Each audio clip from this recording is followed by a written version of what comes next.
প্রশ্ন করেছিলেন দাদা জীবিত থাকা অবস্থায় নাতিরা কোনো সম্পদ পাবে কি না জানালে উপকৃত হব। জবাব আমরা বলেছি দাদার সম্পদ থেকে নাতিরা ওয়ারিস হবে না, ওয়ারিস হবে ছেলে, নাতি নয়। আল্লাহু আ'লাম। আর কোন জিজ্ঞাসা? জি,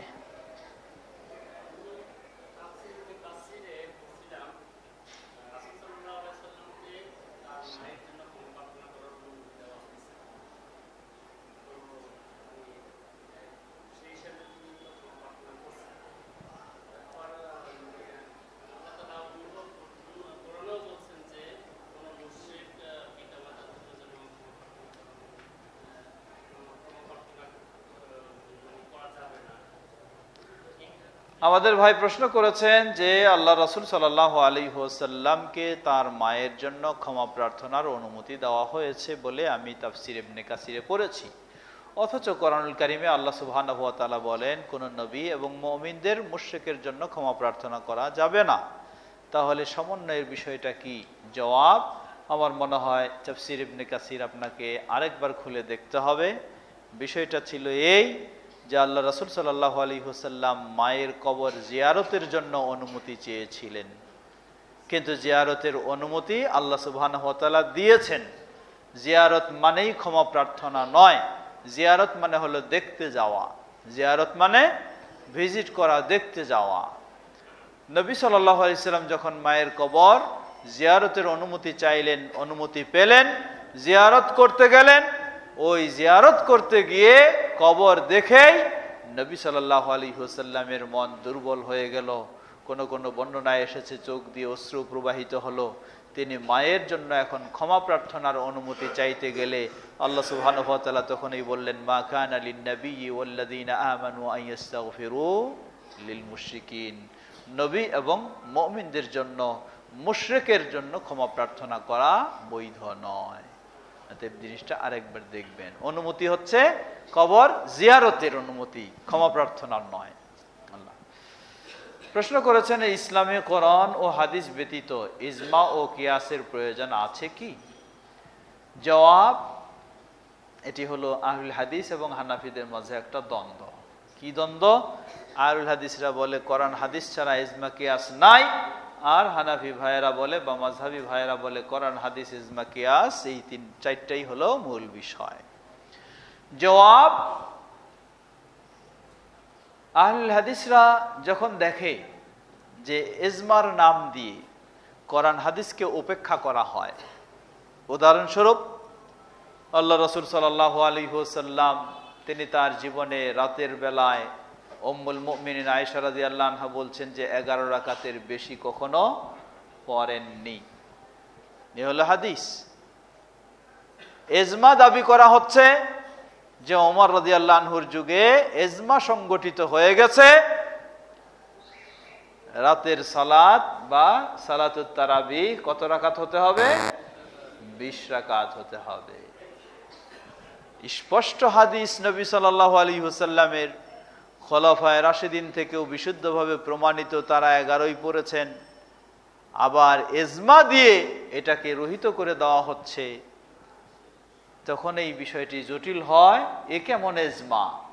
হাদিসকে উপেক্ষা করা হচ্ছে, স্পষ্ট হাদিস, সহিহ হাদিস ইজমার দোহাই দিয়ে উপেক্ষা করা হচ্ছে। এজন্যই বলা হয় যে এমন ইজমা গ্রহণযোগ্য নয়। আমরা বলবো যে এখানে বাড়াবাড়ি বা সীমা লঙ্ঘনের কারণেই আহলুল হাদিসরা ওই ইজমাকে অস্বীকার করেছে। ইজমা অস্বীকার, এই বিষয়টি আহলুল হাদিসরা প্রকৃতপক্ষে ইজমাকে অস্বীকার করে না। কোন ইজমাকে অস্বীকার করে? যেই ইজমা হলো অগ্রহণযোগ্য, গ্রহণযোগ্য নয় এমন ইজমাকে কি করে? আহলুল হাদিসরা অস্বীকার করে। কিন্তু প্রকৃত ইজমা আহলুল হাদিসরা কখনো অগ্রহণযোগ্য করে না, অস্বীকার করে না। উদাহরণস্বরূপ ধরে নেন, কই প্রকৃত ইজমা, দলিল কই?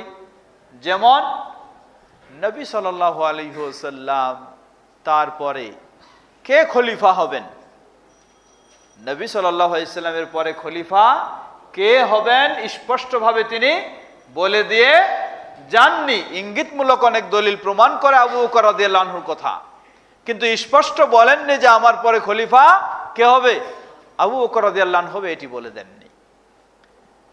কিন্তু আবু বকর রাদিয়াল্লাহু আনহুর খেলাফত সম্পর্কে সকল সাহাবায়ে কেরামগণ কি হলেন, ইজমা হলেন, ঐক্যমত পোষণ করলেন। এখানে এটাই কি হলো, এটাই দলিল, যে দলিলের আলোকে ইঙ্গিতমূলক দলিলের সাথে এই ঐক্যমত ইজমা, অতএব সেখানে ইজমা দলিল হিসাবেই গ্রহণযোগ্য। তাই আমরা বলবো যে আহলুল হাদিসরা ইজমা সবসময় অস্বীকার করে এমন কথাটি ঠিক নয়। কেয়াস অস্বীকার করে এ কথাও সঠিক নয়। কেয়াসের ক্ষেত্রেও হলো, এজন্য বলা হয় কেয়াস হলো দুই ধরনের, একটি হলো কেয়াসুস সহিহ, আরেকটি হলো কেয়াস ফাসিদ, বাতিল কেয়াস। স্পষ্ট কোরআন সুন্নাহর দলিল থাকা সত্ত্বেও যেখানে কেয়াস করা হবে এটি হলো বাতিল কেয়াস। উদাহরণস্বরূপ, স্পষ্ট কোরআন সুন্নাহর দলিল হলো আল্লাহ রাসূল সাল্লাল্লাহু আলাইহি ওয়াসাল্লাম এর সামনে একজন মহিলা সাহাবী দাঁড়িয়ে বললেন, হে আল্লাহ রাসূল সাল্লাল্লাহু আলাইহি ওয়াসাল্লাম, আমি আমাকে আপনার জন্য উৎসর্গ করে দিচ্ছি, আপনি আমাকে অর্থাৎ বিয়ের জন্য প্রস্তাব দিচ্ছেন। নবী সাল্লাল্লাহু আলাইহি ওয়াসাল্লাম প্রয়োজন মনে করলেন না। একজন সাহাবী দাঁড়িয়ে বললেন, হে আল্লাহ রাসূল সাল্লাল্লাহু আলাইহি ওয়াসাল্লাম, আপনি প্রয়োজন যদি মনে না করেন আমার সাথে বিয়ের ব্যবস্থা করে দেন। নবী সাল্লাল্লাহু আলাইহি ওয়াসাল্লাম বললেন, ঠিক আছে, তোমার সাথে বিয়ের ব্যবস্থা করে দিব, তার মোহর কি দিবা তুমি নিয়ে আসো। বেচারা বললেন, হে আল্লাহ রাসূল সাল্লাল্লাহু আলাইহি ওয়াসাল্লাম, মোহর দেওয়ার মতো আমার কোনো সামর্থ্য নাই। বললেন, খুঁজে নিয়ে আসো, একটা লোহার আংটিও যদি পাও খুঁজে নিয়ে আসো, সেটাই মোহর দেব, নির্ধারণ করে বিয়ের ব্যবস্থা করে দিব। তিনি খুঁজে সেটাও পেলেন না। বিভিন্ন বর্ণনায় এসেছে সর্বশেষে রাসূল সাল্লাল্লাহু আলাইহি ওয়াসাল্লাম তাকে বললেন, হাল মাআকা মিনাল কোরআন, তুমি কি কোরআনের কিছু জানো, সূরা কিছু জানা আছে, সেই সূরাগুলি তাকে শিক্ষা দিবা, এটাই মোহর হিসাবে গণ্য করে তার সাথে তোমার বিয়ের ব্যবস্থা করে দিব। সুবহানাল্লাহ। সাহাবী বললেন যে হ্যাঁ, আমি এই সূরাগুলি জানি। নবী সাল্লাল্লাহু আলাইহি ওয়াসাল্লাম সেটাকেই মোহর নির্ধারণ করে তার সাথে বিয়ের ব্যবস্থা করে দিলেন। হাদিস সহিহুল বুখারী, স্পষ্ট হাদিস। কিন্তু এখন হানাফি মাযহাবের নিয়ম হলো 10 দিরহাম পরিমাণ মূল্য, এর কম যদি হয় তাহলে মোহর বলে নির্ধারণ করা, গণ্য করা যাবে না। কেন যাবে না? কিয়াস নিয়ে এসেছে যে একটা চোরের হাত কাটতে হলে সর্বনিম্ন পরিমাণ 10 দিরহাম পরিমাণ সম্পদ যদি চুরি করে তাহলে তার হাত কাটা যাবে। একজন পুরুষের সাথে একজন মেয়ের বিয়ে ব্যবস্থা করা, এর মানে হলো তার কিছু অবৈধ জিনিসকে বৈধ করে দেওয়া। অতএব এখানেও অবৈধ অঙ্গ বৈধ করে দেওয়ার জন্য সর্বনিম্ন পরিমাণ হতে হবে কত? 10 দিরহাম। এই কিয়াস এর আশ্রয় নিয়ে রাসূল সাল্লাল্লাহু আলাইহি ওয়াসাল্লামের স্পষ্ট হাদিসকে উপেক্ষা করা হয়। এই কিয়াস হলো বাতিল কিয়াস, এই কিয়াস হলো ফাসিদ কিয়াস। সুতরাং এই কিয়াস গ্রহণযোগ্য নয়, যেহেতু হাদিস স্পষ্ট রয়েছে। তাই আহলুল হাদিসরা এই সমস্ত কিয়াসকে গ্রহণ করে না, এগুলিকে অস্বীকার করে। কিন্তু কিয়াস গ্রহণ করে কেমনে? উদাহরণস্বরূপ ধরে নেন, আল্লাহ রাসূল সাল্লাল্লাহু আলাইহি ওয়াসাল্লাম বললেন 6টা জিনিস একটা আরেকটার সাথে বেচাকেনা করলে সমপরিমাণ হতে হবে, কম বেশি হলেই সেটা সুদ হয়ে যাবে। সেই 6টার মধ্যে ধান আছে, তাই না? বলেন, চাল আছে? সেই 6টার মধ্যে ধানও নাই, চালও নাই, ডালও নাই। তাহলে 1 মণ মসুরের ডাল আরেক যদি 100 মণ মসুরের ডালের সাথে বেচাকেনা হয়, শরীয়তের দিক থেকে বৈধ হবে? বৈধ হবে না। কি হতে হবে? 1 মণ মসুরের ডাল আরেক মণ মসুরের ডাল সমপরিমাণ হলে বৈধ হবে। আল্লাহ রাসূল সাল্লাল্লাহু আলাইহি ওয়াসাল্লাম বললেন, এই 6টা জিনিস যদি কম বেশি করে বেচাকেনা হয় তাহলে সেটা কি হয়ে যাবে? সুদ হয়ে যাবে। তাহলে আমরা কি ওই 6টার মধ্যে সীমাবদ্ধ থাকব, না এই জাতীয় অন্যান্য বিষয়গুলির মধ্যেও কম বেশি হলে সুদ বলবো? জবাব, আপনি বলবেন যে মসুরের ডালও যদি কম বেশি হয় তাহলে সেখানে কি হবে? সুদ হবে। দলিল কই?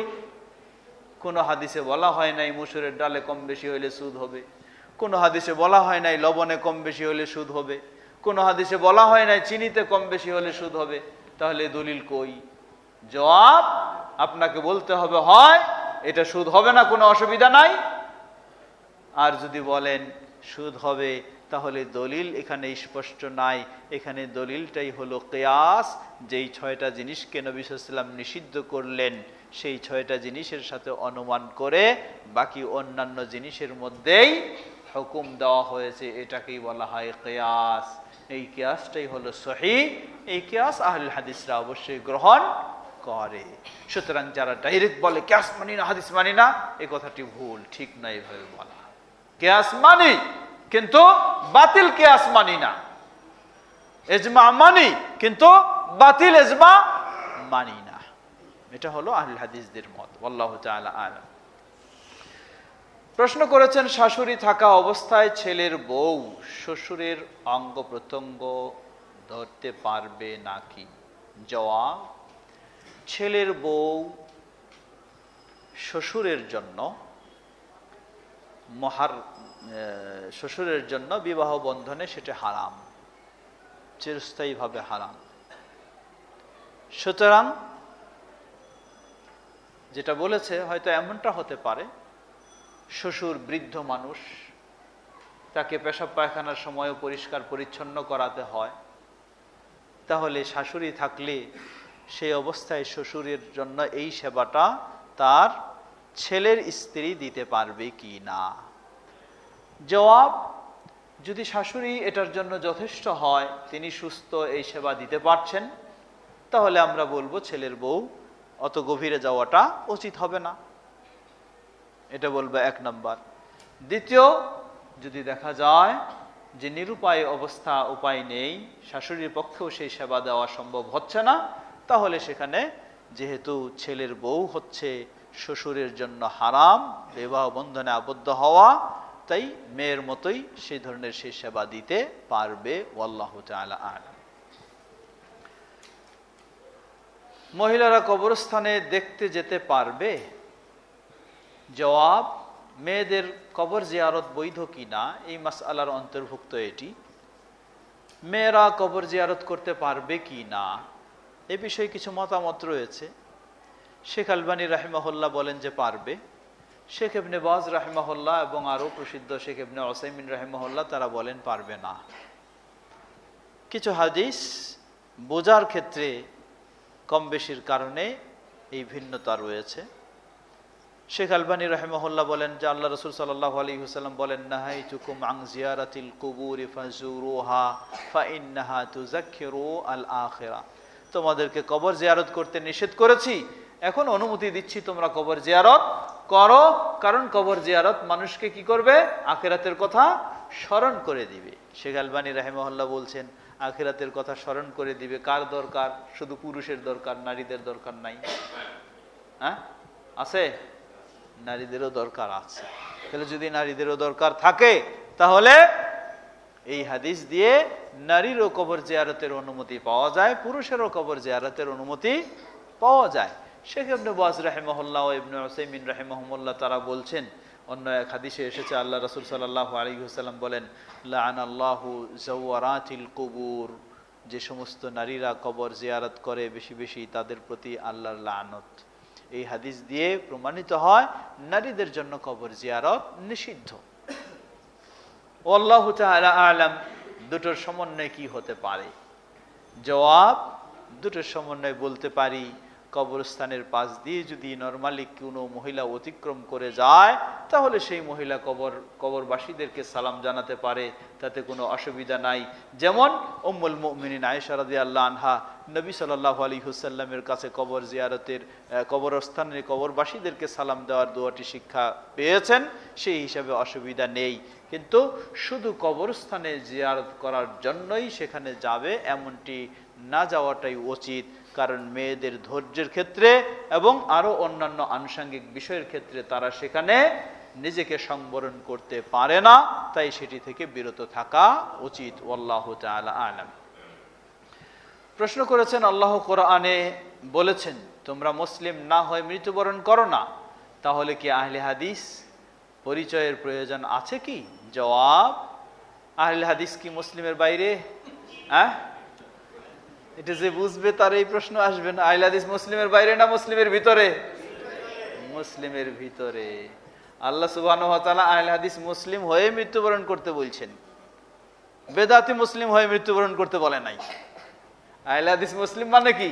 সুন্নাহর অনুসারী মুসলিম। বেদাতি মুসলিম হয়ে মৃত্যুবরণ আল্লাহ করতে বলেন নাকি? শেখ বলছেন নাকি? না, বলেন নাই। তাহলে বেদাতি মুসলিম হওয়া যাবে না, হতে হবে কি? সুন্নাতি মুসলিম, মানে আহলে হাদিস মুসলিম। এই মুসলিম হওয়ারই আল্লাহ নির্দেশ দিয়েছেন।